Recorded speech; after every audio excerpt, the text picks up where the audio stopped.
Thank you to our sponsor, the Home Depot. The FIFA World Cup 2026 is here. Games every single day, and the best seat to keep up with all the action is right in your own backyard. Big screen outside, grill going, neighbors and friends coming over to watch.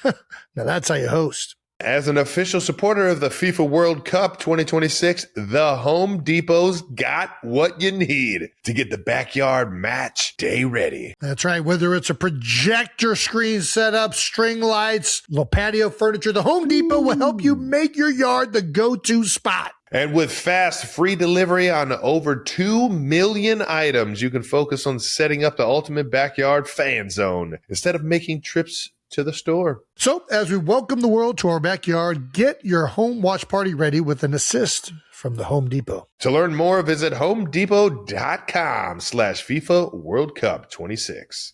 Did you get any pushback from the actual security guards about pushing them out of the way the one night? Pushing them out of the way? I mean, it's on camera, Travis. I didn't push him. I placed my hand on the gentleman's back to let him know I was behind him. If I would have pushed him, he probably would have turned around and tased me. That sounds like a way that somebody who pushed somebody would describe pushing them. You're ridiculous.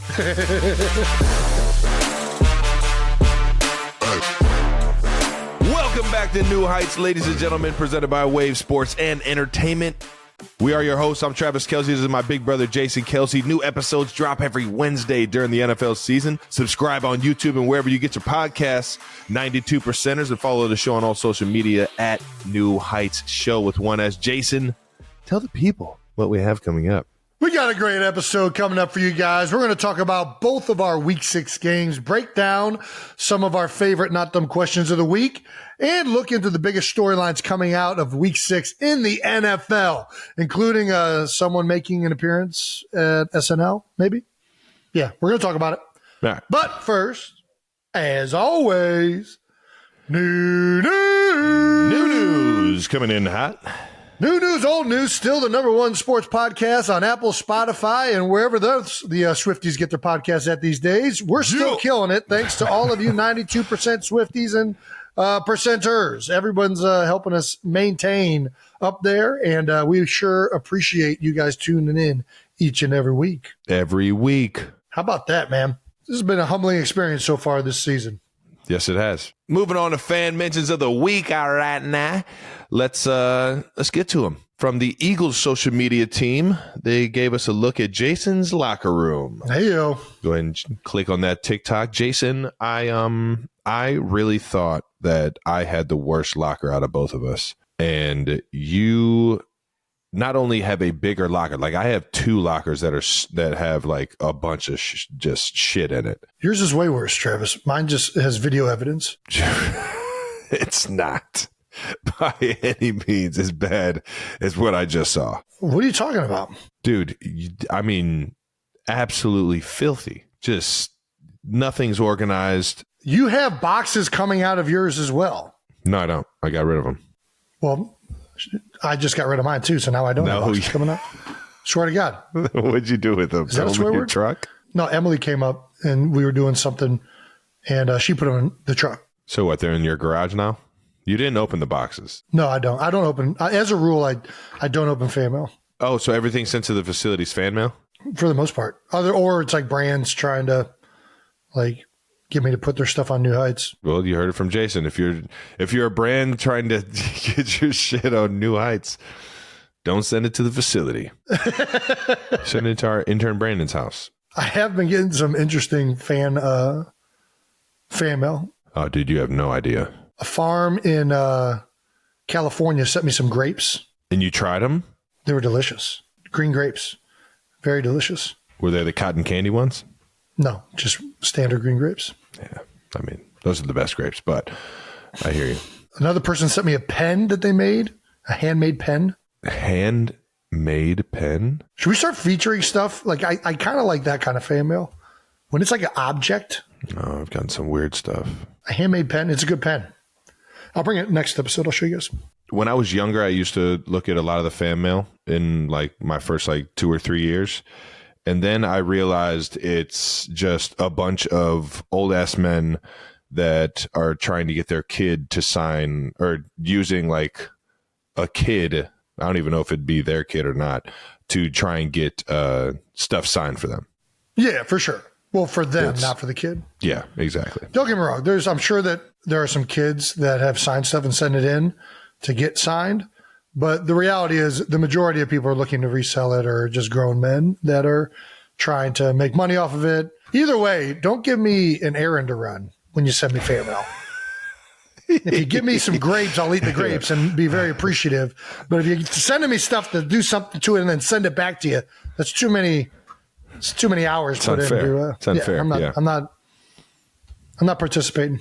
Just so you know. So all those kids out there, don't send your card in to the Chiefs at Arrowhead. It's not. You're not. I mean, I probably won't even see it. It's not going to be returned. Yeah, it's not going to get returned. You're just going to lose a card. I can't tell you how many cards I got sitting in those boxes.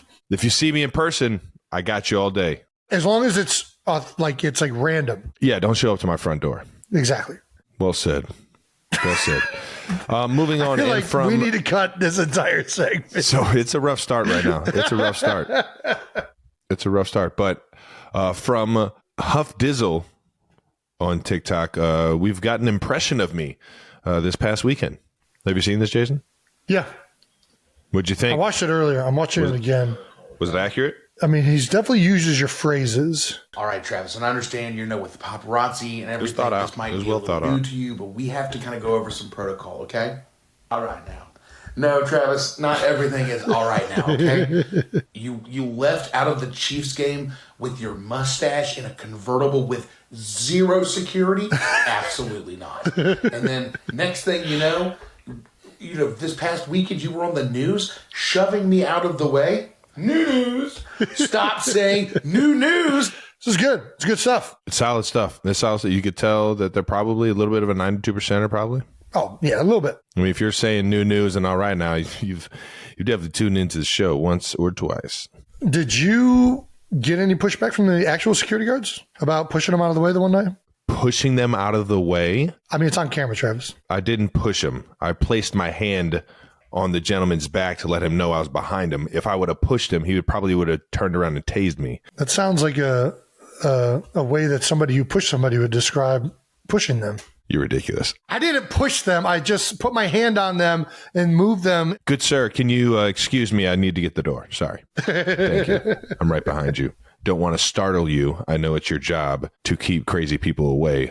And if you just randomly get pushed in the back while standing in front of a door, that could probably be a little alarming.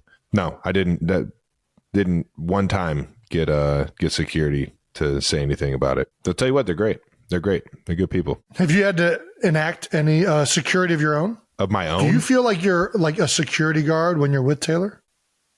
Like I'm part of the team? Like you're one with the rest of the guys? Hey, we're in this together, fellas. I feel like whenever I'm on a date, I'm always like having like the sense of like I'm a man in the situation. I'm like protective. Yeah, for sure. You always kind of have that feeling or that self-awareness, I guess. Where do you sit when you go into a restaurant? Wherever they have the table. Well, at the table, what seat do you choose? The more convenient one? What do you mean? You choose the seat with the best view of all of your potential threats within the establishment. But what if somebody else wants the view of, like, it's the best view of this entire place? Well, it's your job to protect, Travis, so it's your job to have the best view. No, you just got to know where the exits are. Exits and entrances, yep. You got to know where that's at. Got to know where those are at. That's preferably a seat against a wall so that you can observe everything that's happening. No way you're doing this. I swear, ask Kylie. The moment I go in there, I do not like being seated in the middle of a room. I only like being seated up against a wall. Noted. There you go. You ever had security? No, I'm the security. Well, if you get security, you could probably go right in the middle of the room. Let's keep this thing moving. Shout out to the 92%ers as always for all your mentions. And yeah, we appreciate you guys doing some impersonations and or in some impressions. Jason, clean your fucking locker. I did. Well, nice. Somebody else did. Nice. It's clean. That's the bottom line. All righty, let's get to it, 92%ers, the part of the show that we look forward to each and every week. That's right. It's time for No Dumb Questions. First No Dumb Question is brought to you by @Spur40. Okay. Do you think rugby players have a chance in the NFL? Absolutely not.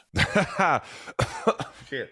I mean, maybe the best. If you get a big dancing bear that plays offensive line. I suppose that is true. We actually do have a former rugby player that is playing in the NFL, Jordan Mailata.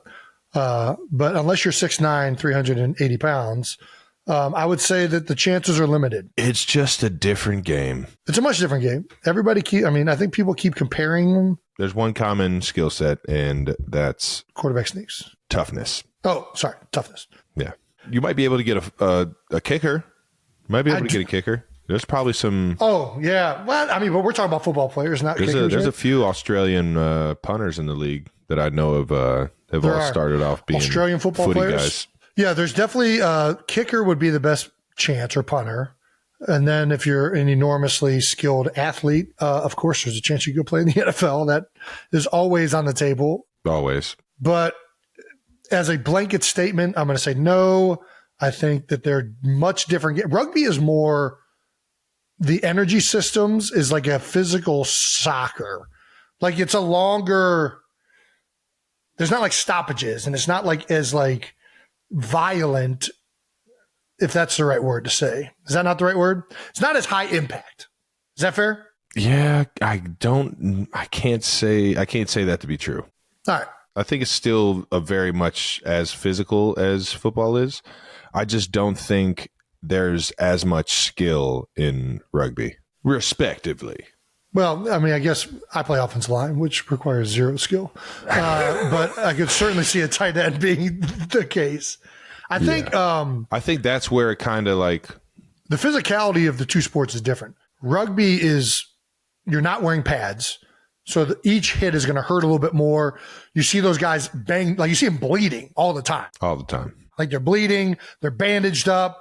It looks gnarly. Their fingers are torn up. Ears are cut up. I want to go watch a game right now. I know. All right? I love watching. I fucking love watching rugby. But the NFL, like because of the pads, the collisions are just much more forceful. Yeah. But you don't see as much of the typically gruesome features that you'll see in rugby. And I got to say, I do think of the two, I mean, you're going to be hard pressed to tell me that rugby players are not tougher. Who is tougher? NFL conventional metrics. I'm probably going rugby. Dude, rugby's You're not wearing pads, dude. They don't wear pads, and then they're going out and they're drinking. Just not a lot of, but I will say this: not a lot of them are 300 pounds. Down with that. Not a lot of them are. You know what I mean? It's just a different level. Would you rather get punched in the face 10 times, or would you rather like a Nissan sedan run you over once? That's kind of the different levels of the physicality. You're gonna have to explain that one, Big Cat. Which one's which? Rugby is like you're getting punched in the face 10 times. You don't have pads on. Somebody's going to punch you physically. It's going to hurt. It's going to be brutal. You got to be a tough guy to take a hit, right? Yeah. The Nissan sedan, you're going to wear pads, but it's going to run you over. And then that's like a football collision. Yeah. I will say this. People ask me all the time. It's like, all the hits hurt? And it's just like, well, just, those, the birds, the scooters that you get downtown. Yeah. Those things probably, I mean, they go anywhere from like 15 to 20 miles per hour. You can get some of them up probably even faster than that. But imagine just like taking that into the park and just going across the park and then just like getting it up to like 17 miles per hour and then just having somebody clothesline you. Like that's football essentially. When they've done the impact studies, they compare it to car collisions, car impacts. Yeah. So maybe a Nissan's not fair, but either way, not questioning the toughness and how physically demanding rugby is. That'd be another could football players play rugby? There's probably a lot of guys in the NFL that will not sign up for that gig. No, definitely not. But the Kelce boys will. I'd for sure do it. I think that might be a fucking blast. Yeah. I'd flank like a motherfucker. We'd have to get some tips from Ed Kelce. I'd be the one like drop kicking it and running to go get it. Yeah, that's a good move. Solid move. I lateraled it last week. I mean, we already know about my quarterback sneak skills. We'd be scrumming it up. Scrumming it up. Not right now. Who knows? Maybe we'll see a rugby player one of these days become an NFL superstar like Jordan Mailata did. Yeah. All righty. @meme_Kelce K24. Not right now. Childhood no dumb question. Love childhood no dumb questions. Did you go to Cedar Point as young kids? Any funny memories from the trips there? And who threw up first? Well, yeah, we did go to Cedar Point a lot. Just about once or twice a year. We also went to Jogga Lake before it became Six Flags. Jogga Lake. I heard Jogga Lake might be coming back. Jogga Lake's come back? I heard it might be coming back. Ooh. What was the best ride at Jogga Lake? Jogga Lake? Yeah. It's just a water park. I didn't really go on much of the rides from what I remember. Big Dipper, bro. Big Dipper. But then again, Remember as a that kid, I wooden was just one? about to mention this when you brought up Cedar Point. Yeah, well, I guess we shouldn't talk about Jogga Lake because this person asked about Cedar Point. But, shout out to Jogga Lake. Like a lot of my friends worked at Jogga Lake when we were in like middle school and early years of high school, I believe. But we did go to Cedar Point a lot. I guess for those of you that don't know. Oh yeah, we gotta lay the law. Cedar Point is Roller Coaster USA. It is the premier roller coaster amusement park in the country. Well, at least it was. I think in it's the world. In the world. You can't tell me it's not in the world. It had 5 or 6 world record breaking roller coasters. Yeah. It just kept breaking them for a number of years. That was like our deal. And now there's like King Ka broke theirs, and it's the same ride as the dragster, but that's a whole nother story. Yeah, they took the dragster down, I think. Yeah, I mean, it makes sense. Don't want to, yeah. Well, that thing would go up. It would go to the highest point any roller coaster, get stuck, and then it would come right back down. You go down backwards the way you just went up it. So it's, yeah, I get it. Yeah. I get why they took that thing down. But it was the scariest thing I've ever been on in my life. The dragster, was it the scariest? The dragster. I still think, what's scarier, that or like the one that you go all the way up to the top and you just plummet immediately? Yeah, I don't like that one. And I never had the balls. The one that just up and down the whole time? Yes. I never had the balls to get on the one where it's just like a bungee cord attached to like a steel cage and they just launch you like a slingshot. I don't know who's motivated enough. I can get on some rides now, but that is one that I firmly am like, no interest in doing that one. Like zero. We might need to just throw some GoPros on and go visit Cedar Point just one time. Well, I'll go to Cedar Point, but I'm not going on that slingshot ride. I'm not doing it. Come on. No. Live a little. That is as the a kid. dumbest, as a kid, I didn't go on any of them. It took me until I got to college, and then after college, that when I went back to Cedar Point, I could finally go on the Millennium Force and the dragster and all these rides. I will go on record. The best ride still at Cedar Point is Millennium Force. It's not even close. Oof. Millennium Force that was such a well-made ride. Electric. The problem with the dragster was it was over in like over in 25 seconds. Like you're done. The whole thing. You waited in line for 6 hours for 25 seconds. You go and then 200 some miles an hour, which is pretty fucking sweet. Yeah, I mean that's dope. But yeah, I'm with you. But I think Millennium is over an hour, if I'm not mistaken, or over a minute, if I'm not mistaken. I was about to say, that'd be crazy. That doing might be that too much. for an hour? Are you kidding me? Too much. No, it was 100% the best. So my favorite is actually is Millennium Force, but Raptor was my favorite growing up. You're just like feet and then dangling, Praying Mantis. Feet dangling. No, the Praying Mantis is the one where you stand up on it. Yeah, but that one's there too, right? Yeah. Yeah. Raptor was the best though. Feet dangling, doing all the loops. It's the first ride as soon as you walk into the left. Gosh, I remember that thing. I remember the tallest ride they made. The Magnum was the original Magnum was the first original. Like, it's fucking wooden. No, Magnum is not wooden. I thought it was wooden. I think it might be wooden, dude. It's not. It's definitely, it's red. It's metal and it's red. No, just the cart's red. The Magnum is not wooden, I promise you. That'd be nuts if it was wooden. It's not wooden. I don't need to even look at a picture. But that was the first one they built that was the tallest in the world. Then they one-upped it in the year 2000 when they made Millennium Force. And that was, and still is, my favorite ride there. And then the dragster. Yeah. And they broke their own record 3 times in a row. They had a water park as well, a pretty gnarly one. I think that was the first wave pool I had ever been in. No. Your first wave pool was Typhoon Lagoon, dog. I was there for that one. Jogga Lake? Walt Disney World. Typhoon Lagoon. How do I forget a name like that? What made you remember that one? It was my first time going in a wave pool. Either I was just so small and of a human that the waves just looked way bigger, but I don't think we were pool, body surfing. I'm telling you, Typhoon Lagoon had a bigger one. I looked at the most recent ones and they're not as big. Like there was like the further you went out, it got like you're risking your life the younger you are. For sure. It's like, that kid's way too young to be out there. He's going to die. But as with any amusement park, the best thing about any amusement park is not the rides. It's the Dippin' Dots. It's the ice cream of the future that has been the ice cream of the future now for 40 years and has never made it outside of amusement parks. But somehow it is still delicious every time you go. Dude, those and the elephant ears, man. I don't remember the elephant ears. White powder over the fried. It's like a funnel cake? Yeah, funnel cake. I don't know why I call it elephant ear. Is that a thing? I think so. Oh, all right. Well, yeah, those are delicious too. Yeah, but those are at every carnival. Where have you ever seen Dippin' Dots? I mean, I guess sporting events, I've seen some Dippin' Dots. I've seen him at Pat Mahomes' garage. He's got a garage. Shut up. He's got a freezer of Dippin' Dots. Pat Mahomes has a freezer of Dippin' Dots? What is he, Richie Rich? Pat He's Mahomes. just got like random, like, does he have a roller coaster in his backyard too? No, he's got a par 3, but I don't think. Got to get a roller coaster, Pat. Did Dad or Mom tell the story about you getting lost? That wasn't an amusement park. That was at the county fair, I think, maybe, or a carnival. But yes, they did tell that story. Well, I don't know if they told that story or not. Either way, we got a bunch of new listeners. Tell it again. Who cares? When we did go on road trips as kids. Oh, that one. I thought you were talking about the one that was at the. You got lost at an amusement park? Well, that was me. And that's why I was. We both got lost at them because I definitely got lost at one of those. Yeah. Mom would always tell us where to meet up if we ever got lost. Immediately you walk in, hey, if we get lost, we're coming back to the clock. Statue, yeah. Right there. Yeah. There's always something in the beginning. She eventually got pissed and sick of us getting lost, and she put me in a backpack? Leash, yeah. Oh, I had the leash. You did the international I was a leash kid. Symbol for backpack. I didn't know. Yeah, well, that's what it was. It was a harness. You put it around your shoulders, you connect it twice. So you were like... I was a leash kid. Wow. Just dragging my parents across the entire amusement park. I don't remember that. I missed out on the leash. Oh, man. Let me go! Sorry.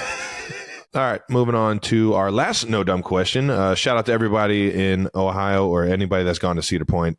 Jason, I think we do need to do the GoPros and show everybody how amazing that place is. I'll do that. How about you grow a pair of fucking nuts and go on the jungle, the jump, what is it? Slingshot thing? Yeah, the slingshot thing.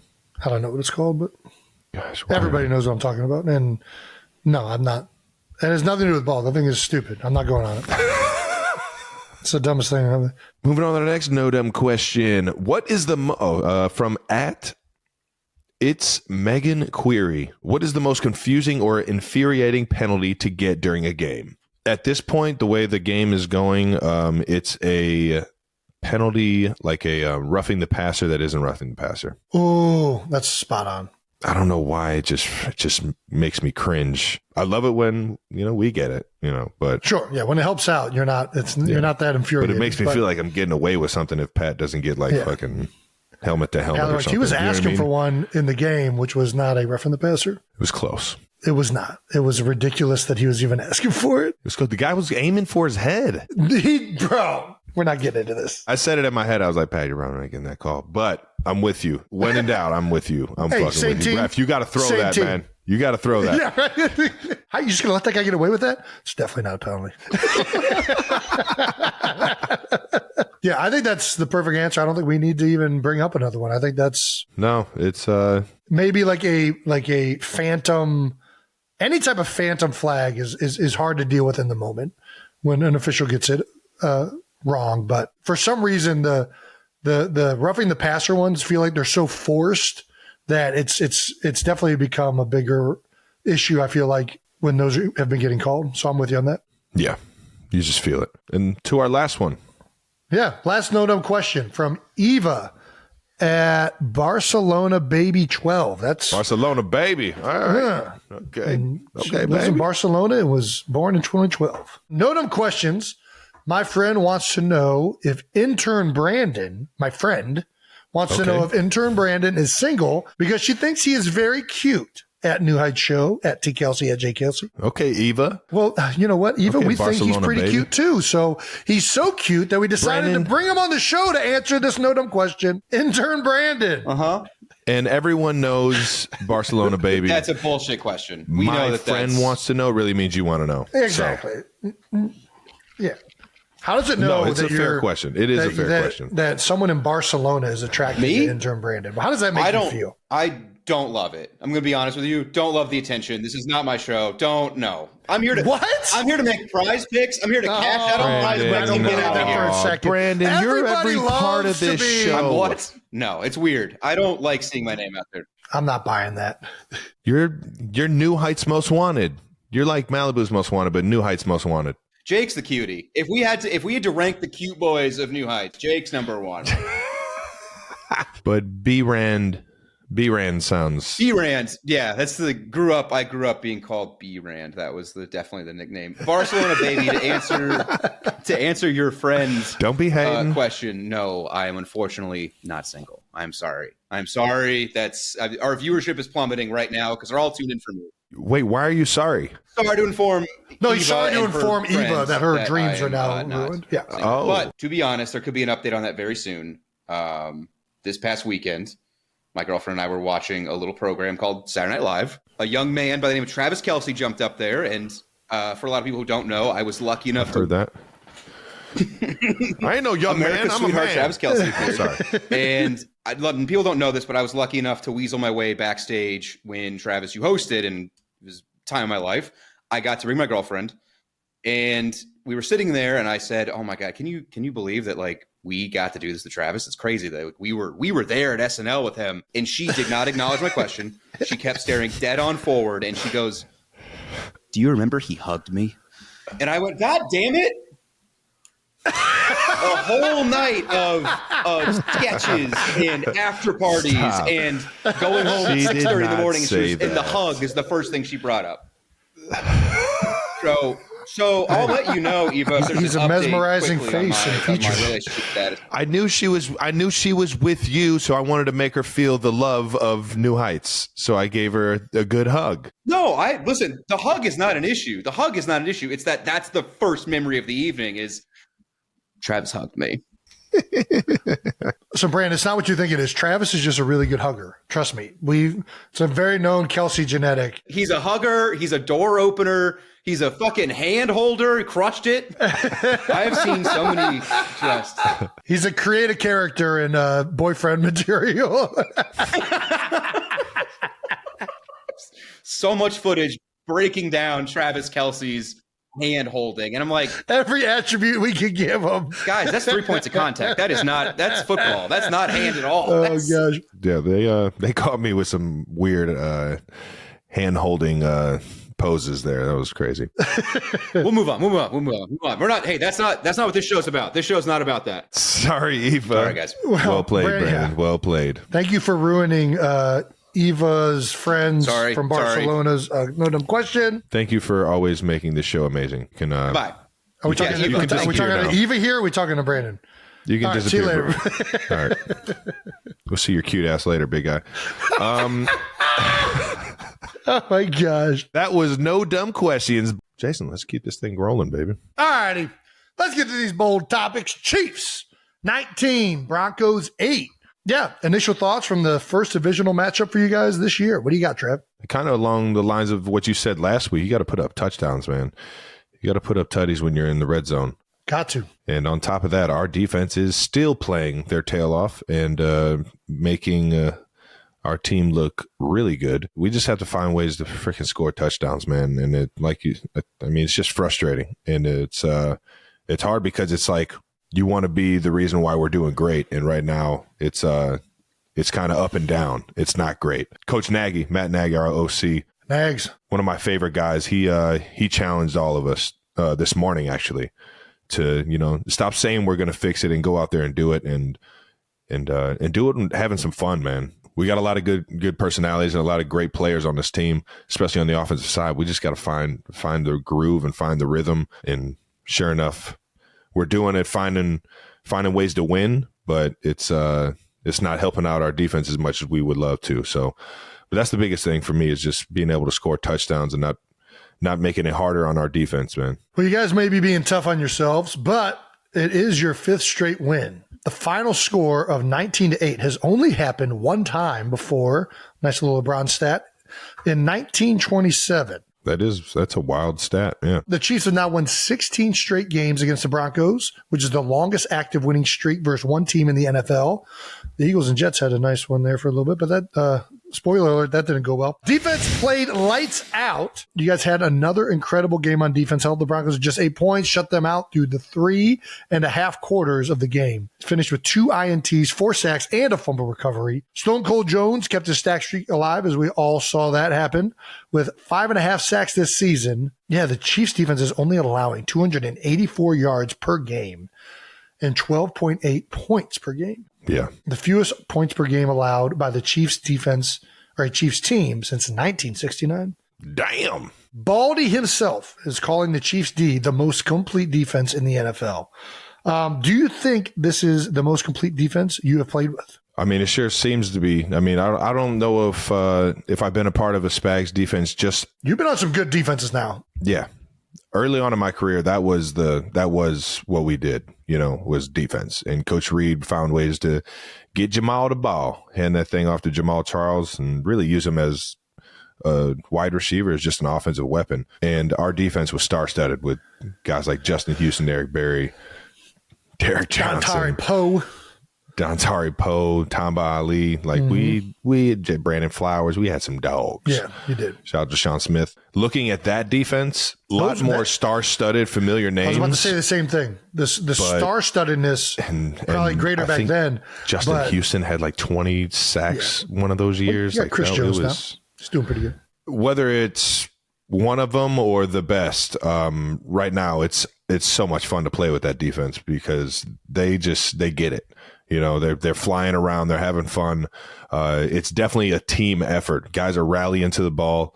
And Spags is one of the most motivating guys that I feel like there is in the NFL. I mean, we were at halftime, and Spags he's acting like he's not satisfied at all. Like they're getting too many yards in the ground, things like that. And it's just, we gotta rally to the ball, When we hit him, we got to hit him harder. He was kind of firing me up even more. And I'm like, I'm about to start screaming at everybody on the offense, but it's not like we're losing the game or anything. So it's fun to play with guys that are just motivated to be their absolute best and never getting satisfied with it. And I think that's one thing that Coach Spags does better than a lot of coaches in the NFL. And that's motivate guys to never be, satisfied or complacent at all with what's going on. Not only is Spags a great motivator, but schematically he mixes it up as well as anybody does.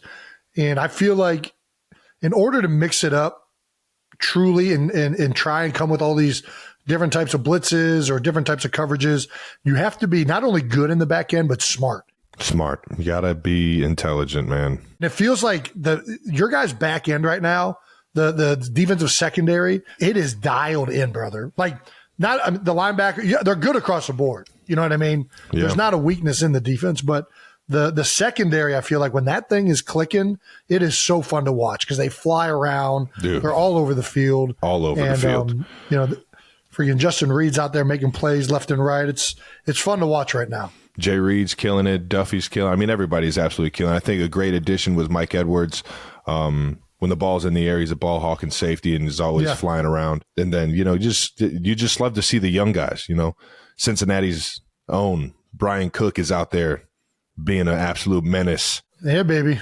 Getting in the run game when he finds ways to get around the ball. He's had a few opportunities for some turnovers and got a few already for us this year. When you get everybody, like you said, on the same page, and then you get guys just freaking playing with confidence. Yep. It's tough to beat. It's a good recipe. It's tough to beat. Well, the offense was certainly doing their thing a little bit, even though you guys struggled in the red zone. You did not struggle to move the football, and including a big game for the Big Yeti.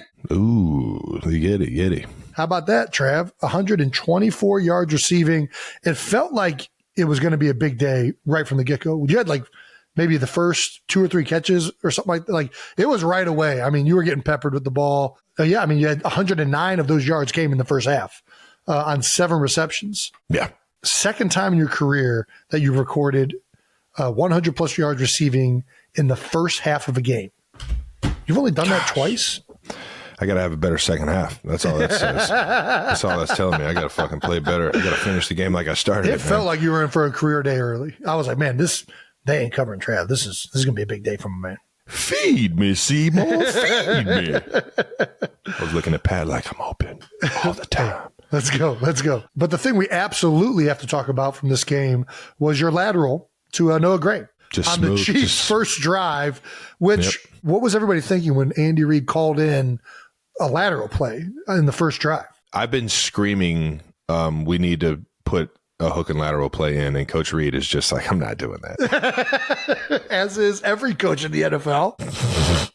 It's like that play works in college and has never worked in the NFL. Maybe once or twice in the NFL, and everybody's just ready for it at this point. Okay. So I took it upon myself to just prove that it can work. It's destiny, Coach Reid. It's destiny. If you look at the play, I came off the ball and immediately turned around because there was a blitzer, and I thought Pat was just going to dot me with the ball while guys were sinking, while the defense, while everybody in the back end was sinking with all our speedsters. And I guess, Pat's being a quarterback, got a lot of shit he's doing back there. He's going through his progression, and he finally finds me, dots me with the ball, but I was short on my route because of how quick I turned around. So I was actually in Noah Gray's area of where he would have been getting the ball. Yeah. Kind of felt a little guilty about, might have stole a catch from him, but I made sure I got that thing to him. So you repaid the favor. It felt weird. It's like, oh man, I just stole his catch, and then I was just like, oh, this worked out perfectly. Everybody's collapsing on me. They got me, but they don't got you. And we got the first down. Sometimes it goes for 20. Sometimes, I throw the ball on the ground and it becomes a fumble and we got to recover it. And then sometimes you just get a first down. You keep the chains moving, man. Shout out to Noah Gray for being ready for that one, baby. He knew it was coming. You do it a lot in practice because, he knew it was going to happen. I do it a lot in practice and then walkthroughs. I feel like it's so much fun doing that. Yeah. You got to test the waters, man, just to see what it looks like, I want to make sure guys are paying attention. That too. Everybody's finishing. Hey, everybody's finishing. Well, the only thing that isn't clicking right now for the Chiefs offense in this game was the red zone. You guys put together a great game.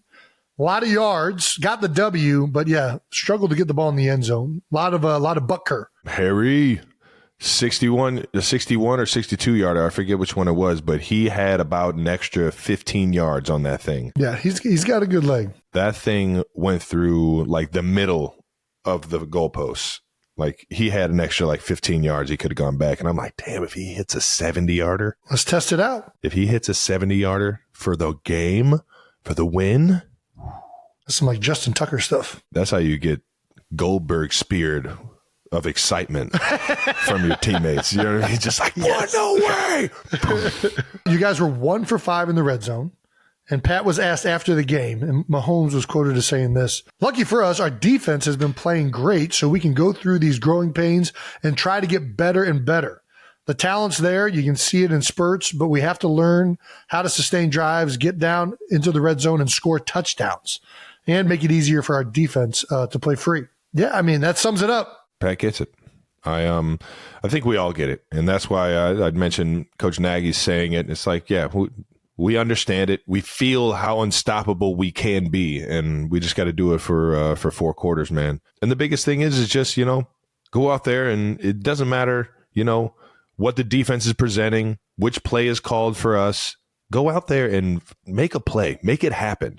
I think that's one of the most special things about Pat being, Magic Mahomes. Doesn't matter if, what the defense is in, what they got going on. If they're just either they're blitzing everybody or they're making everyone sink into the red zone and making you dink and dunk underneath. Playing with Pat means anything's possible. And we just got to make sure that we get that ball in the fucking end zone, man. And that's the bottom line.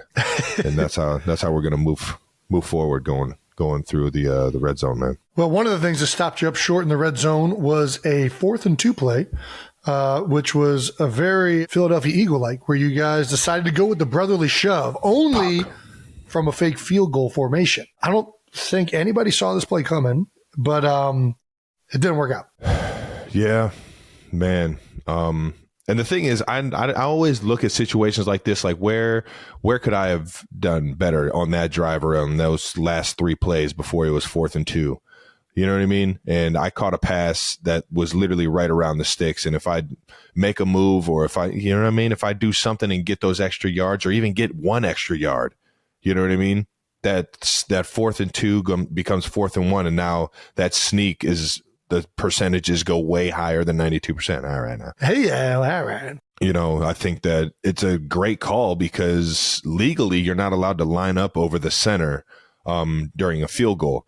Yeah, but once you go under center, you can. Rules off. So you try and catch them off guard of having nobody over the center and being able to get that push. So that's what, when I was watching it, that's what I thought initially was like, oh, that's why they did this.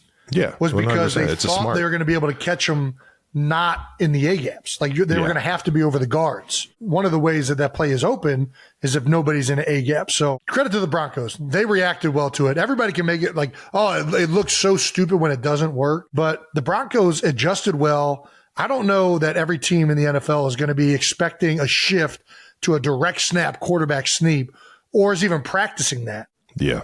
So, I think obviously in hindsight doesn't look the best, but I think we're probably underselling the reaction that the Broncos special teams had to the play live in action. I think that was actually a really good adjustment on their end that made it more difficult to run the play. But do you got any other final thoughts you want to share from a little Thursday Night Football? How are you feeling after Thursday Night Football?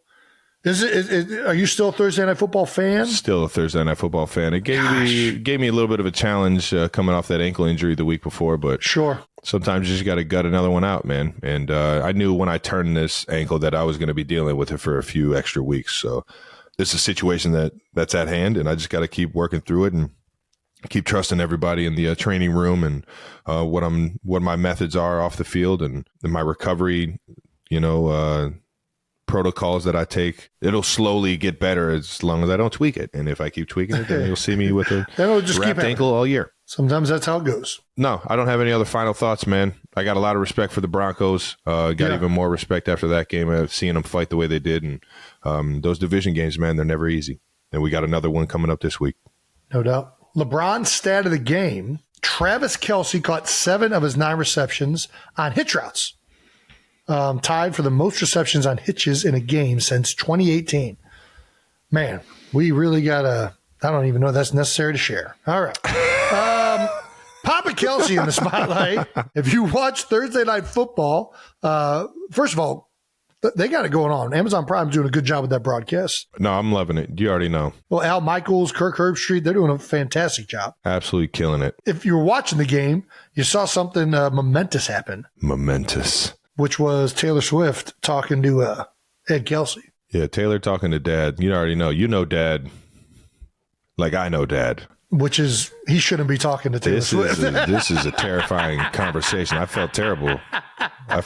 For Taylor for being in this. Talking to Mom. All right, that's that's going to be fine. It's delightful. Man. It's going to be a wonderful conversation. If you see Dad talking to anybody and you can't hear what's happening, who knows where that conversation's going? We can't keep kicking Dad just because we enjoy doing it, man. Our dad is the best fucking dad in the world. He is a great converser or a conversator. I'm telling you, however you want to put it. It's where Jason gets his storytelling and a lot of his charisma, man. Yeah, we're saying this just because we love to rag on the big guy for sure. And it's actually, but it was nice because Mom has been getting quite a bit of the spotlight, so it was cool to see Dad up there on the jumbotron for a little bit, or on the TV for a little bit. You can just see in this picture, all he's doing is just absolutely pumping her up. He started listening to her music a little more. He started doing some stuff. Just like, Dad, wait, Dad. Bless his heart. What is he saying? He's definitely. He said, "Now I've taken all of your." Has he stolen her music from the library? He's probably saying, "I've taken all of your CDs out at the local library, and I've started to burn them into my computer because that is legal as a taxpaying citizen." 92%ers enjoyed seeing Dad sitting next to Taylor as much as we did, and we got a bunch of comments. Nice. User Crudo Uso on the New Heights Reddit page, posted screenshots of Taylor and Papa Kelce and the broadcast team and wrote, "What are they talking about?" And the responses did not disappoint. Different Sleep 5810 wrote, "See, they used to call me Diapers because," which if they were talking about that, I would still love an explanation on that. We have Still haven't gotten that one. Jimmy Jack 87 wrote, proper nut kicking technique, which, he will give a good tutorial on that. He will give a good tutorial. Man, when I was punching people in the, did I already tell the story? When I was punching people in training camp. Became a big deal. I got a text from Dad. He said, "Stop throwing fists. You need those to catch. Just kick him in the nuts one time. I promise they'll stop. They'll stop doing everything." I'm like, golly, man. Some things never change. All right. And the next response from Tech System wrote, talking about his new knees, of course. Ooh, new knees. Yeah, baby. She's got him dancing to those with those new knees now. Either way, it looks like they're having a golden. good time. That was awesome to see. So Thank you for the 92%ers, and thanks, Dad, for not making me look bad, brother. our next partner is AG1. That's right. The daily foundational nutrition supplement that helps give me the energy and nutrition to power through workouts and get through the grind of an NFL season. You might not believe this, but I actually take AG1 every day. No, I believe you take it every day. I really do. But All right. I'm not in on why. Like, why do you take it? Well, I take it every day because as an NFL player, a father of three, a documentary filmmaker, a cow farmer, I got a lot going on. And taking AG1 gives me peace of mind that I'm getting comprehensive nutrients to support my whole body health. And AG1 is NSF certified for sports, meaning it's safe to take for professional athletes like ourselves, Olympians like Not like ourselves, ourselves. or just high performers. Every batch of AG1 is third-party tested for over 790 contaminants so that you feel confident knowing what's on the label is in every scoop. So, if a comprehensive solution is what you need from your supplement routine, then try AG1 and get a free 1-year supply of vitamin D and 5 free AG1 travel packs with just your first purchase. Go to drinkag1.com/new heights. That's drinkag1.com/new heights. Check it out.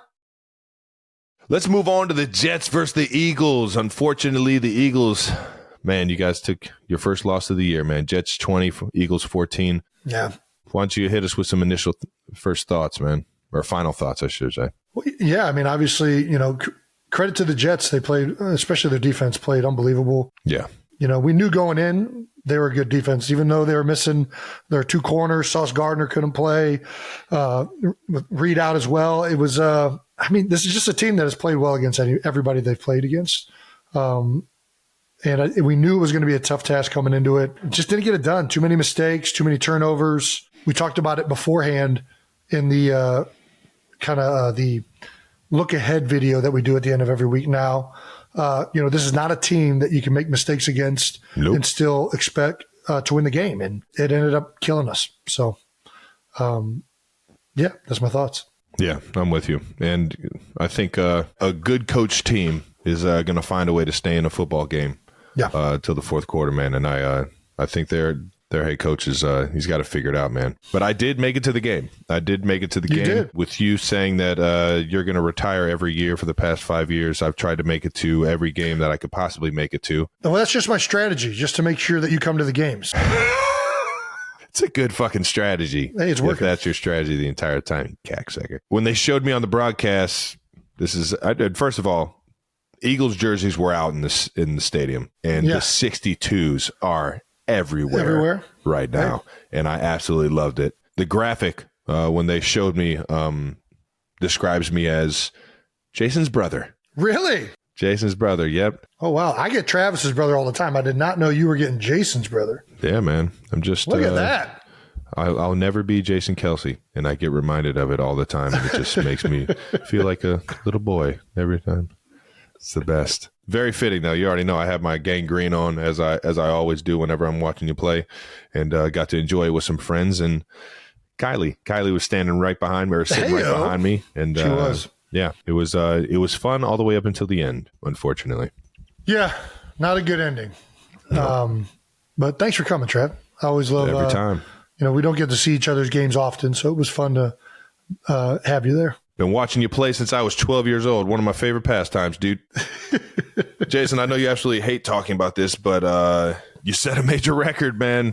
You are you are now number 1 most consecutive starts in Eagles history. 145 straight starts this past Sunday. And you passed John Runyon, who played 144 games for the Eagles from 2000 to 2008. Damn! That's like the one, it's like the interview that Kevin Hart and Don Cheeto did, where he's like, how old are you now? And he told him how old he was, and he was like, damn. That's an old dog right there. I don't like talking about it because it feels like every time somebody gets close to these records or whatnot, it doesn't go well. That happened to my guy, Mitchell Schwartz. John Dornbos, the day he tied the record for most consecutive games with, or most Eagles games. It was one of those, he never played an Eagles snap again. So I tried to not, he broke his thumb and then he ended up having like an aneurysm or something like that in his aorta, but not to give his entire HIPAA information out without permission. But I think, first of all, it's an honor to play that long with an organization, and certainly very lucky to have played that many games straight. But I will talk about John Runyon a little bit. A lot of people don't know John Runyon played with a broken tailbone during that stretch. And he also had a consecutive game streak from before the Eagles when he was with the Titans, I believe. So John still holds the record for consecutive starts if you go from before he was a Philadelphia Eagle. Sheesh. So I just want to say, very happy with how many games I've played, but that's good company. John's the true Iron Man. I never played through something like that. And I can only imagine. Fuck that. Dude, they said he couldn't sit down on the bench. He just had to stand the entire game. What the can you imagine landing on that thing? Oh my God. Jesus. Shout out to Big John Runyon, man. I think he's actually he's on the fine board now. He's the head of the fine board. I forget his official title. I've had a few times where I'd had to talk to Johnny about some things I thought I was getting heavily fined for that I didn't think was reasonable. What's that? Oh, you had some rebuttals? What was your rebuttal? You were just talking about Stone Cold Stunner somebody. I Stone Cold Stunnered Anthony Sherman in the end zone one time. I scored a touchdown against the Raiders. He came over like, yeah, Trav. And he was exposed. And I was just like, oh,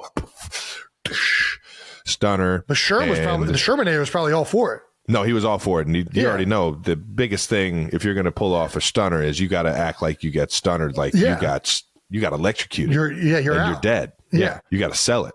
That's half of the stunner. You got to sell it. Where is this coming back with John Runyon? Well, I got fined for it.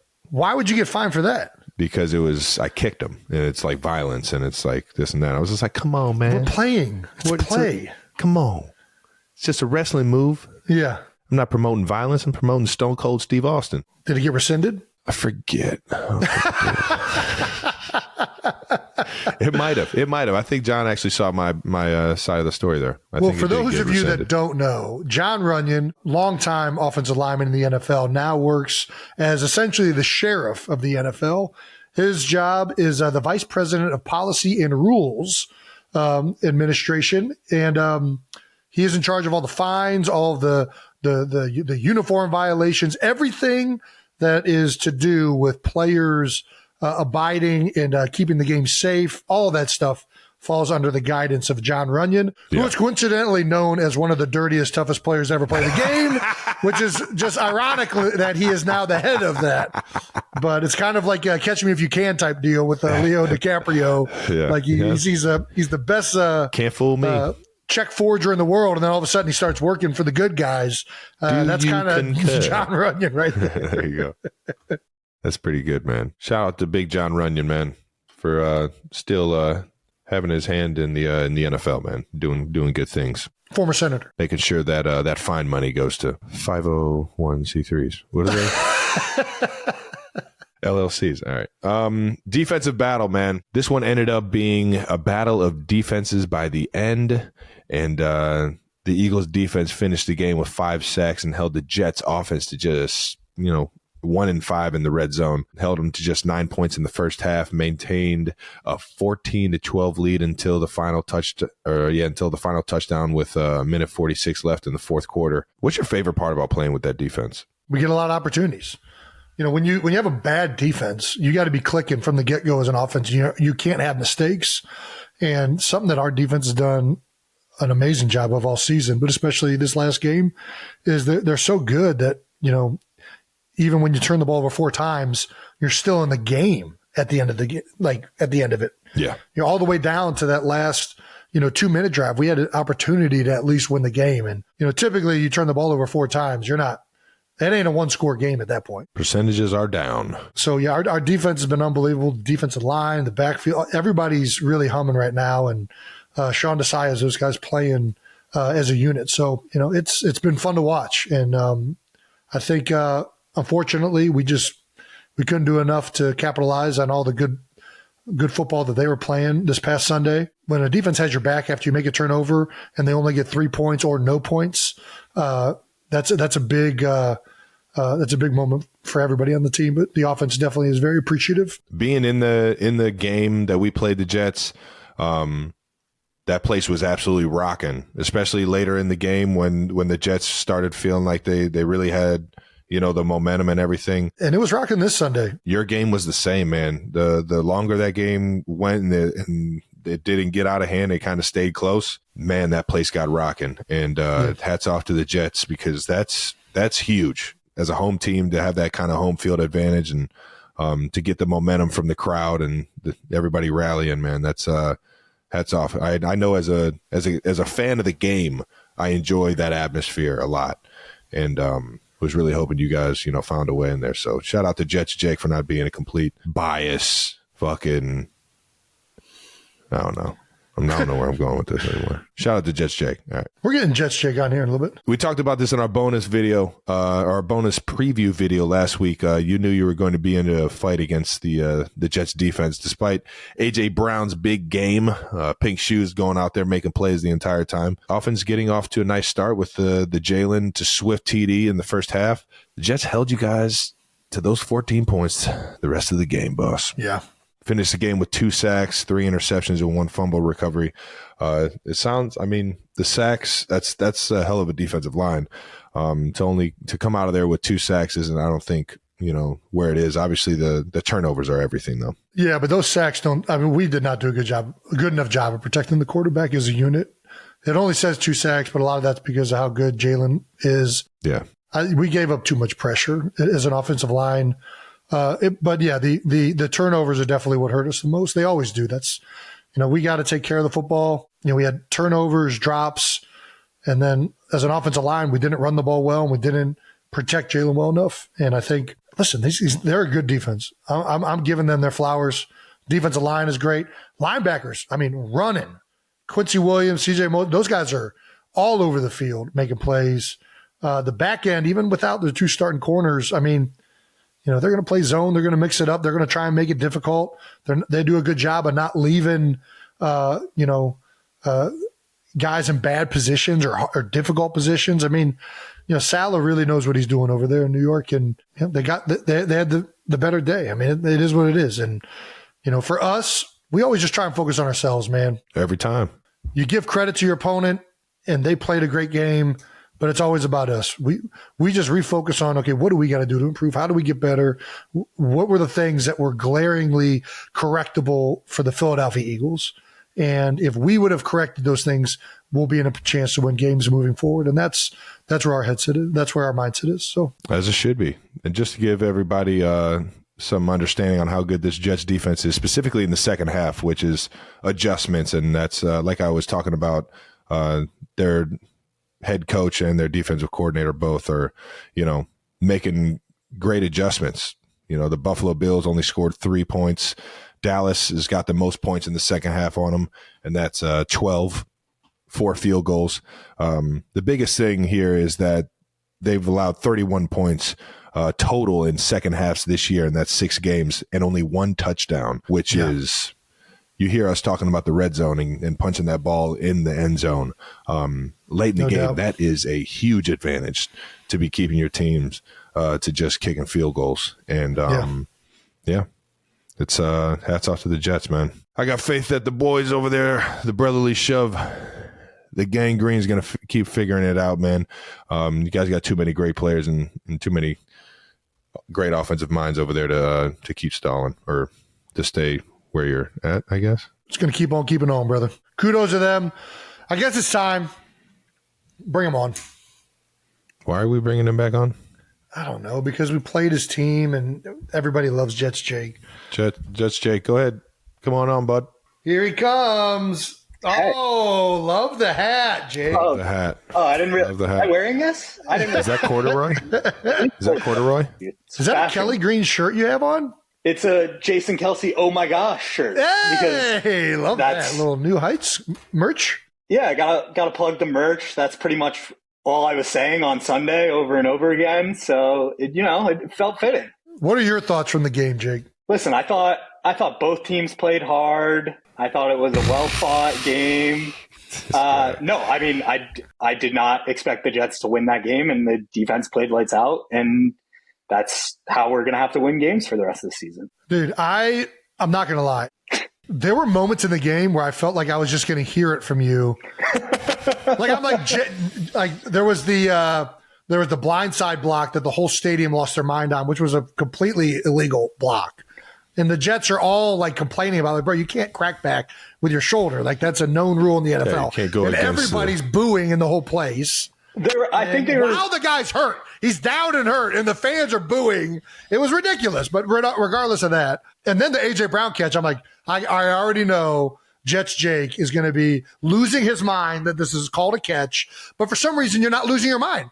Yeah. You're not losing your mind because you guys won the game. Maybe that's the key to not losing your mind. It's just winning football games. Listen, I think the refs have a very hard job. I'd never come on here and complain about the refs. This guy's a psycho. Jesus. I think, they have a tough job. And when it's a Sunday, you got to do what you got to do, and things are going to go your way, and they might not. I'll tell you what. There was a play late in the game where Devontae Smith, I believe it was the last fourth down, and Jalen gave Devontae a good chance at making a play downfield.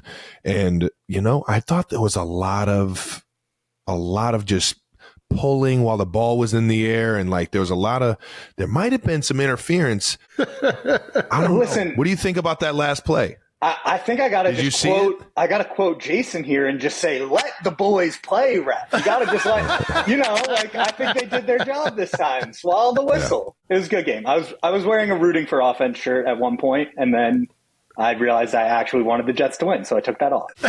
But thanks for letting me come talk about the Jets. Good luck for the rest of the season. Well, congratulations on your win, Jake. Fuck you and get off our show now. Get the fuck out of here, Jake. Shout out to Jets Jake. Shout out to Jets popping Jake. in. God damn it. Fuck that guy. Yeah. We love you. Well, post-game, it was reported that after the game, Sirianni didn't say anything in the locker room and instead allowed the certain players to speak up. Can you confirm? Well, like Nick gave the floor to somebody. Like there were just guys talking about how that was unacceptable. That's not the standard that we're holding ourselves to, that we need to play better. Good leadership. Somehow I got roped into this, which I did not talk during this portion. I talked to guys on the team, but I did not talk during this specific portion. But I think, as is usually the case, like, your teammates and the people in the room, if you got, anybody that's worth their salt as a teammate, everyone knows what happened in the game and what you got to do to improve. And yeah, I think Nick just felt like, it had already been summed up. You know what I mean? He's just like, well, you guys heard him. Let's go back to work on Monday. And the expectations of ourselves and the level that we want to play at is very high. And, I think offensively speaking, we've been in and out of that. There are times that we've met up to that standard and a lot of times where we have not, quite frankly, been consistent enough and we've made too many mistakes. And we know that. And that was a big message to that. And, we have to take accountability to improve that and play at the level and that we want to play at if you want to realize what you want to in this league. So, yeah, defense played an outstanding game today, or an outstanding game this last week. And those guys are rolling right now. And if they can keep doing that, we can fix some of this stuff on offense. We have a really, really good team. And yeah, I think that's the biggest stuff. It's preaching, let's take some accountability here. And that always, I think, means a little bit more when your teammates are the ones preaching coming it. from the team. Yeah, 100%. I know it sucks to lose. Fuck. We've all been there. Yeah. Let's not burn the ships, boys. All right. We still got the best record in the league. You know what I mean? Things are still looking up. And I'm sure that's probably your final thoughts on the game. That pretty much wraps up the game. And I don't think I really have anything else. I mean, listen, we lost the game. Exactly. I had a feeling you We got said beat, it all already. and now we're going to move on to this week. Not right now. LeBron's stat of the game, though, Jalen Hurts' rushing touchdown was the 31st of his career, tying Josh Allen for the second most by a quarterback through his first 4 seasons in the NFL. Who gives a fuck? Dude, we got to stop. But we got to get a better LeBron stat than this. If there's no LeBron, if there's no good one, then we can't just pull one out of our ass. The only person ahead of those two is Cam Newton with 33. And I only say that because shout out to Cam Newton, one of my favorite football players of all time. There you go. All right, breaking news as we're recording. Per Adam Schefter, 7-time Pro Bowler, wide receiver Julio Jones is signing a 1-year deal with the Philadelphia Eagles? Oh, shit. It's pretty crazy. Yeah, that's a wild pickup, man, but fuck, that's a hell of I mean, if he comes out and plays like Julio Jones can play, I mean, that's a damn good fucking pickup. Yeah, I mean, I don't really know what to say. I mean, welcome to the team, brother. All right now. We will take big, fast, athletic freaks of nature any day of the week. We already had a great receiving core, and this is just going to add to it. Quez has had some injury things going on, and OZ, I mean, he's done really good in certain situations, but he had a huge, one of the things I love is when a guy like very unselfishly picks up a block late in a play, you know what I mean? Like hustles down to go pick up something for his teammate who just caught the ball. And, definitely saw that from OZ a couple games ago. AJ Brown's obviously been having I think he's the second in receiving yards this season. Yeah, he's pretty good. Pink shoes over there, man. That guy, should probably get him the ball. Not doing too shabby. But yeah, Julio's beyond just being the player he is. He's been on teams that have been really successful, college and the NFL. This guy, I'm assuming, I've never met him, admittedly, but generally when you're around that much greatness, it rubs off on you, or you're the one that's doing the rubbing off of. So I have a feeling that this guy, that he's just going to be good to have around the building, be a part of the team, and he's going to bring value to our organization. So welcome to the team, brother. All righty. Let's get to a segment we haven't seen in a little bit, and that's Out of the House. That's right. Jason, did you get out of the house? Well, I think we both did, but let's get to your Out of the House first. T-Rav on SNL. How about that? It's your boy, the boy. Trav, not only did you show up to the Eagles game in New York on Sunday, but you also made it to Saturday Night Live. Got out the house, man. You've obviously hosted Saturday Night Live, but you made a guest. Is this your first guest appearance on Saturday Night Live? Yep. Wow. Yeah. I feel like that's when you've really, if you're like welcomed on to just be like a guest, that's pretty spectacular. I mean, if you're going to say that, yeah, for sure. It was every bit of spectacular. Is it rarer to be a guest or rarer to host? Because there's some episodes that there's no guests. It's just the host, right? Yeah. So I think it's rarer to be a guest. I think that's another upper echelon of Saturday Night Live. Are you trying to pat yourself on the fucking back for being a guest? I wasn't a guest.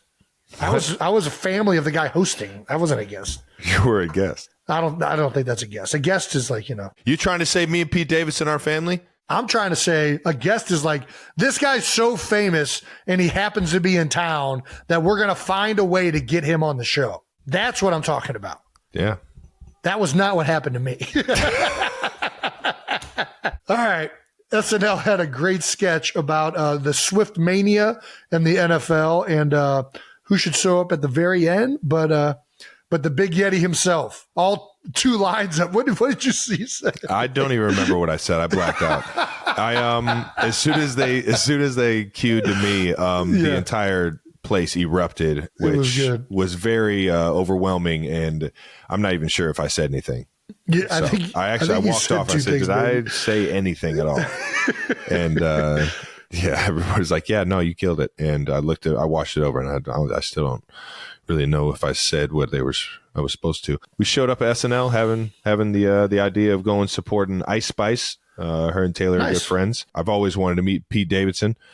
Been a fan of his for quite a while, since he was actually on the show, or on SNL, I mean. And I'll tell you what, man, it was electric to be back in that place. Dude, it's crazy how much energy is in there. Being in that room and just it being their first episode this season. I had such a freaking blast, man. It was a star-studded back room. I'm not the one to throw around names, so I won't. But it was awesome, man. It was awesome, and Lord Michael, thank you for having us. It was a pleasure. I didn't know what the skit was like, what skits were coming up, and I'm pretty sure that it was just ironic that they were doing a skit on what'd you call it, NFL? the Swift Mania. Yeah. It was, but I thought it was hilarious. And when they asked me to be a part of it, I was like, man, I'd be honored. And it was pretty cool. And then Taylor also made the surprise cameo introducing her good friend, Ice Spice. Nice. Who absolutely killed it as well, Ice. You guys got out of the house after that, even later, by going to the Saturday Night Live after party, which, for those of you who don't know, it goes all night. It was fun catching up with everybody over in SNL, man. I miss those guys and guys and girls, I should say. And hopefully, I win it or Jason wins it and we find ourselves back.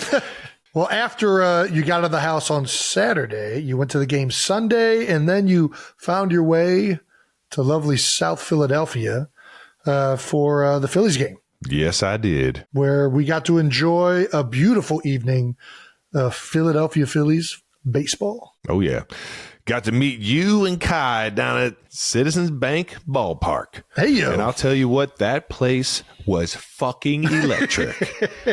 Dude, Red October, baby. The first pitch, Ohioan himself, Schwarber.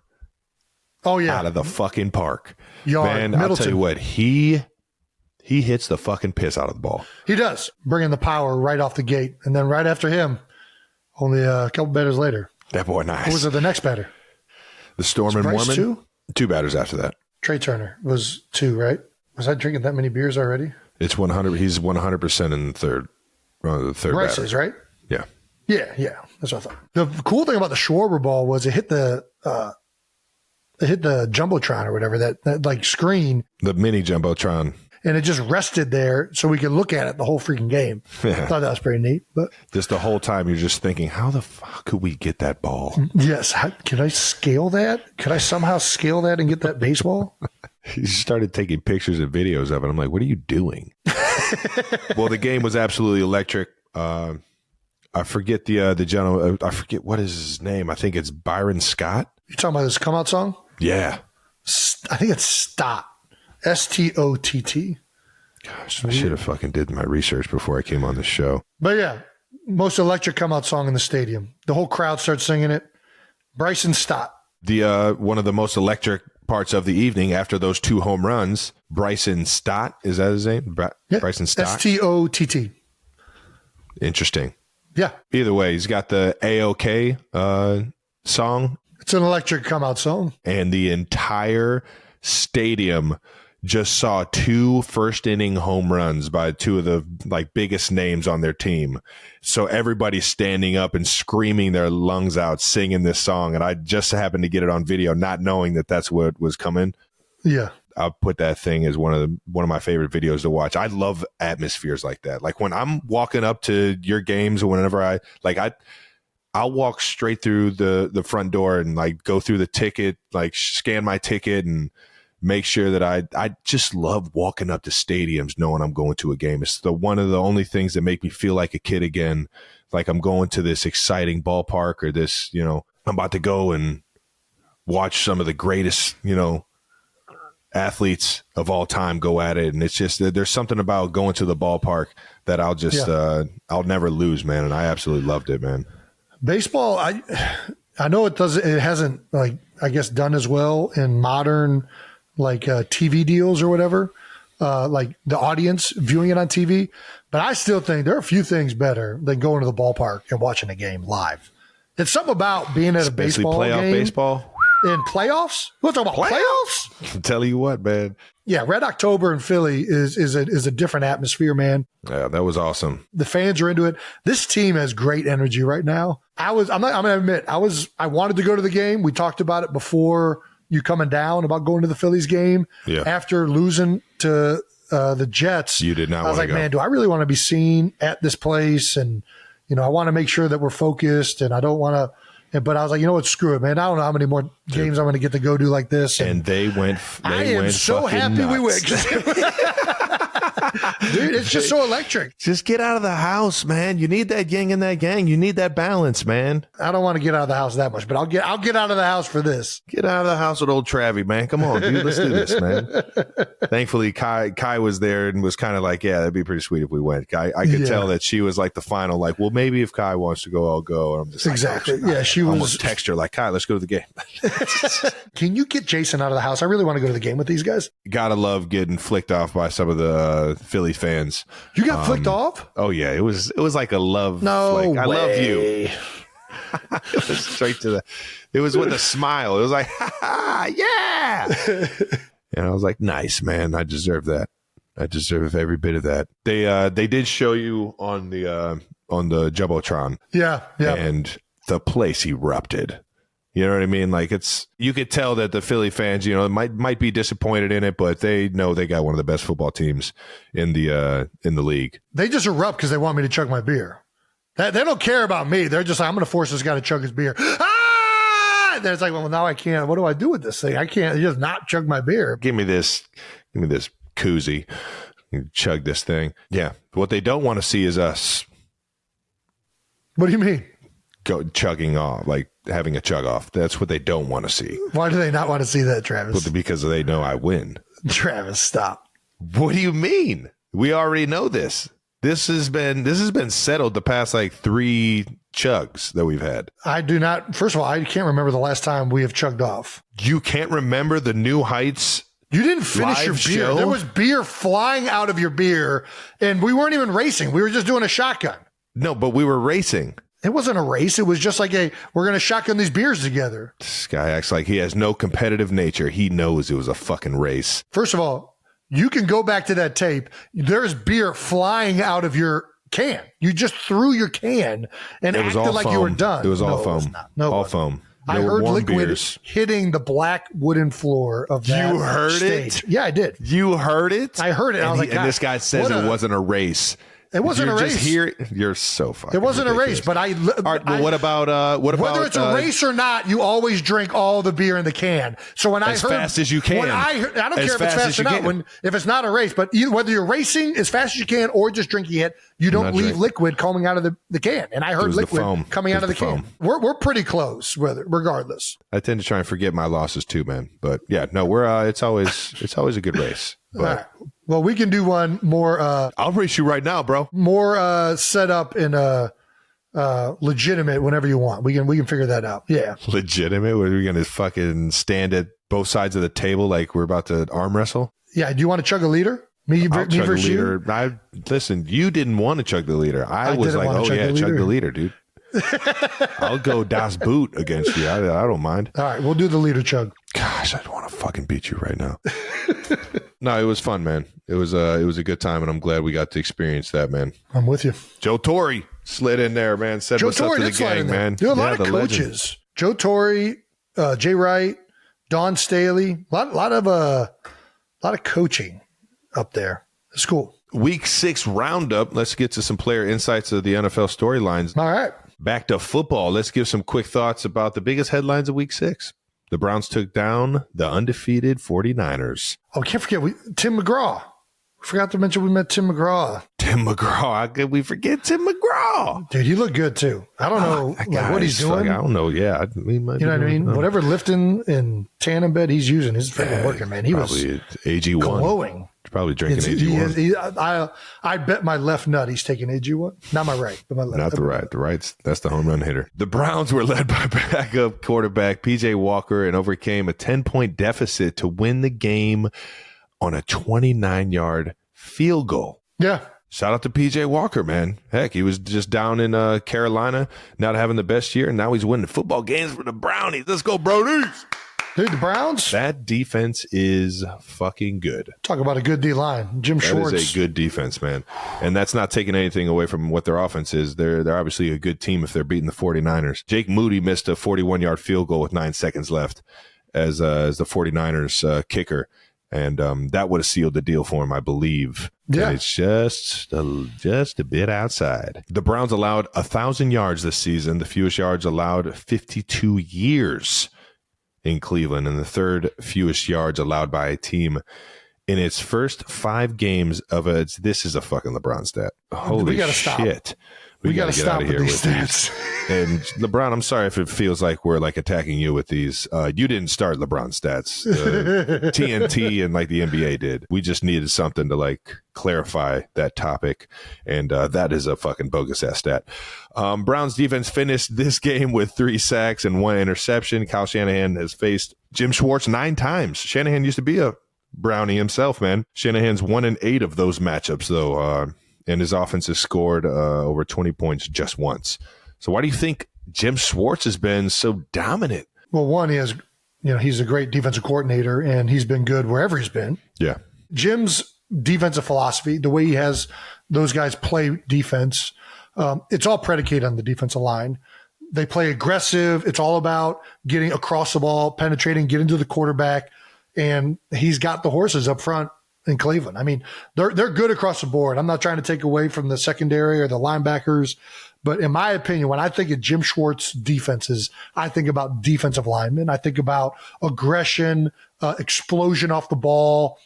I mean, it's very, and you're seeing more and more teams do it and try and replicate it. Always talking about knockback or getting to the quarterback. It's worked wherever he's been, and it's certainly started off well in Cleveland, and that helps when you have guys like, Myles Garrett, and you got Zadarius Smith, although Zadarius, he's not hurt now, is he? No, he was out there in full effect. He was in full effect last game. And, oh my gosh, I played against this guy all the time in New York. Was just in Minnesota. He's a good player, really good player. Defensive tackle. Fuck. From Alabama. No, they don't have good players in Alabama. Fuck. Dalvin Tomlinson. Anyways, yeah, when you got guys like that, they're going to be really, really good on defense. I think that that's a big reason why Jim's had so much success, on top of him just being one of the best defensive coordinators over the past few decades in the NFL in general. So sounds like them boys are coachable. Heard that. Let's keep this thing moving to the Dolphins beating the Panthers 42-21. The highlight of the game was Tyreek Hill's 41-yard touchdown in the second quarter. Cheetah took the phone from a guy on the sideline, holds it while he does a backflip. The angle of this selfie video was pretty sick. Check this out.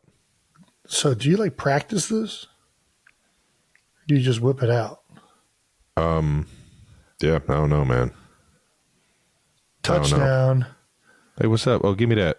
He goes right to the phone. This is pre-set up. That's wild, right? Yeah. That's dope. That's pretty good. That's some good stuff right there, man. I mean, I'd love that to be on my phone. Right? It's a historical video right there. But probably sell an NFT on that. Make some pretty good change. Not right now. That boy trying to make some money. That boy Tyreek trying to make some money. The guy is absolutely killing it this year. Tyreek looks like the best wide receiver in the NFL, like I've said for a very long time. Stat-wise, he is, right? Yeah. How far in advance do you think he planned that thing out? I don't know, but it was definitely planned out. I think those are instincts. I think those are instincts because he was running past it and then he saw the camera on him. He just looked at it like, yeah. The moment he got into the end zone, he went straight for that specific person. No, I don't think so. Only one way to figure this out. We got to have him on the show? Got to have him on the show. Tyreek, come on, dog. Come on, man. Come bless the show, big guy. The only thing I'm taking away from this is that the NFL should definitely allow props for touchdown celebrations, right? I just feel like we should be embracing touchdown celebrations. It's going to get too wild. It's going to get like basketball. Yes, you remember the basketball scene? Psych outs. No, the beginning of the movie Basketball. Yes, when they're all doing like the river dancing or whatever. It's already everybody's dancing together, yeah. But you start bringing in props, it's going to get so fucking out of control. We can't do that. That's fair. Can't have too much fun. Not so many games to really talk about. That's the only thing that happened across the league. Last week was a weird-ass game, man. The only thing that really happened was that the 2 undefeated teams didn't remain undefeated. Yeah. Thanks for bringing that up again. All the other games were kind of just like, meh. Well, 12 of the 15 games were within one score, which in the fourth quarter, with 10 games being decided by one score, What the fuck? Dude, I can't read either. In week 6, 12 of the 15 games were within one score in the fourth quarter, with 10 games having been decided by one score. Who's writing these stats down, Trav? The cutest guy we know. I think it's Emma, actually. Brandon is it? Yeah, let's just keep Brandon. Let's blame Brandon. No, I'm blaming Brandon. Emma's done nothing wrong and will never do anything wrong. We'll never do anything wrong. Fair enough. Don't ever don't you even try it. Offenses are currently scoring touchdowns on 53.3% of their red zone opportunities, the lowest rate through 6 weeks since 2011.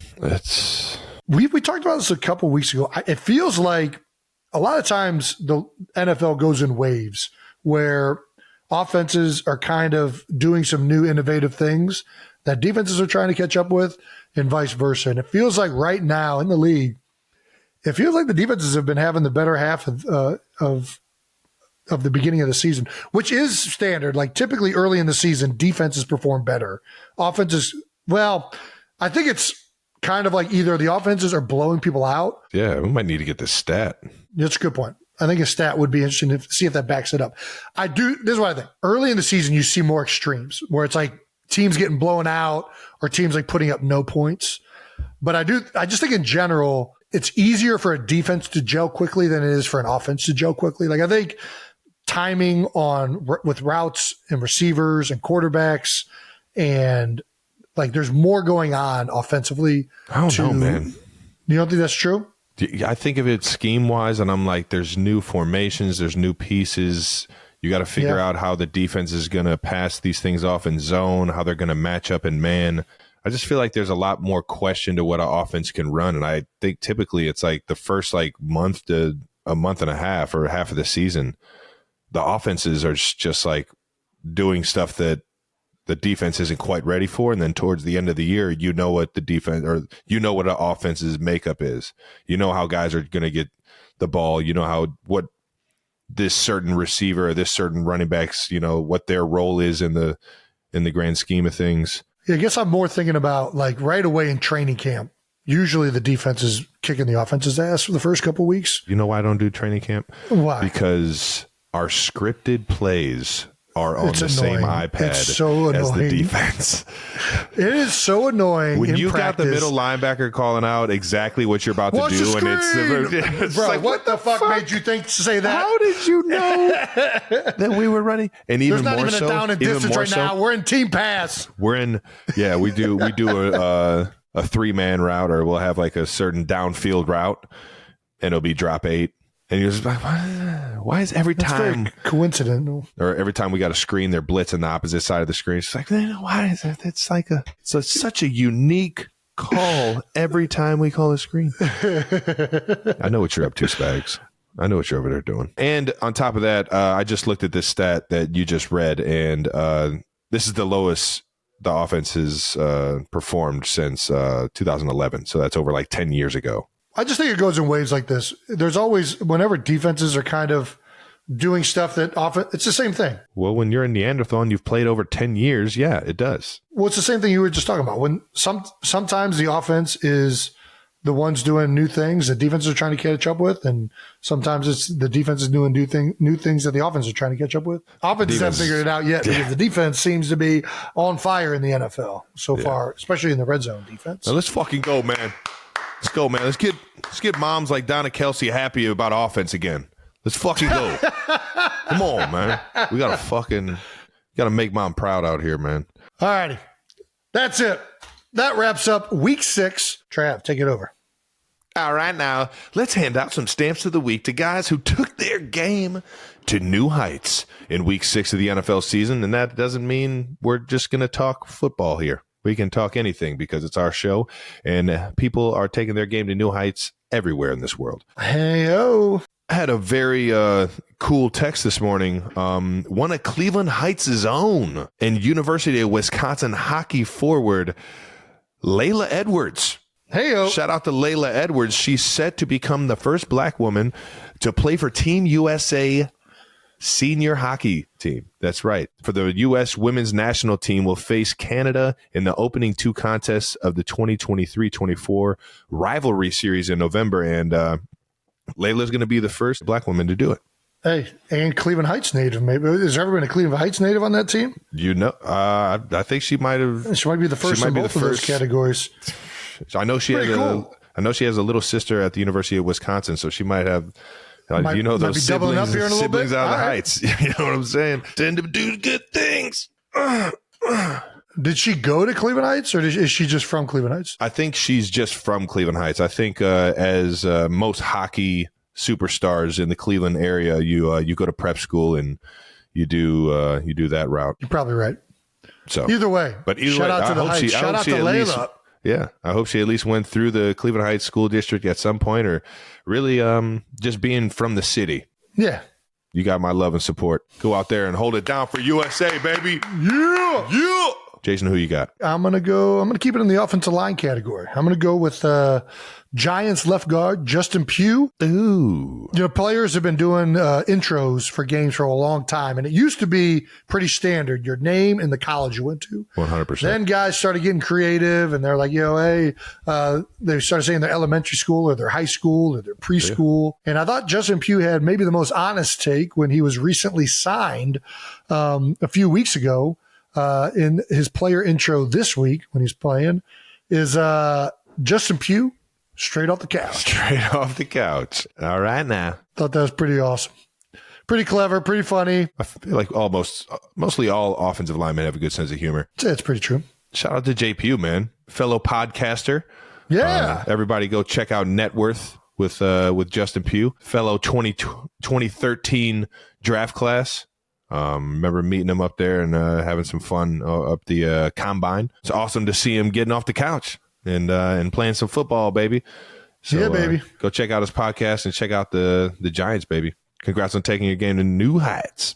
All righty, that wraps up another episode of New Heights. Make sure you're subscribed on YouTube to the New Heights channel so you know when new episodes are coming out. And make sure you check out our bonus videos that launch later in the week this Friday. We'll preview our Week 7 games and play some more clips that you guys have suggested. And listen and subscribe wherever you get your podcasts. You heard that, man. Once again, New Heights is presented by Wave Sports and Entertainment. Follow the show on all social media at New Heights Show with 1S. And thanks to our production and crew, always. Brandon, Emma, Jets, Jake, you can still fuck off. We love you, though. Yeah. And everyone else involved. We love you guys. Always making us look good. The 92%ers always for tuning in. We love you guys. Peace. We'll see you later on.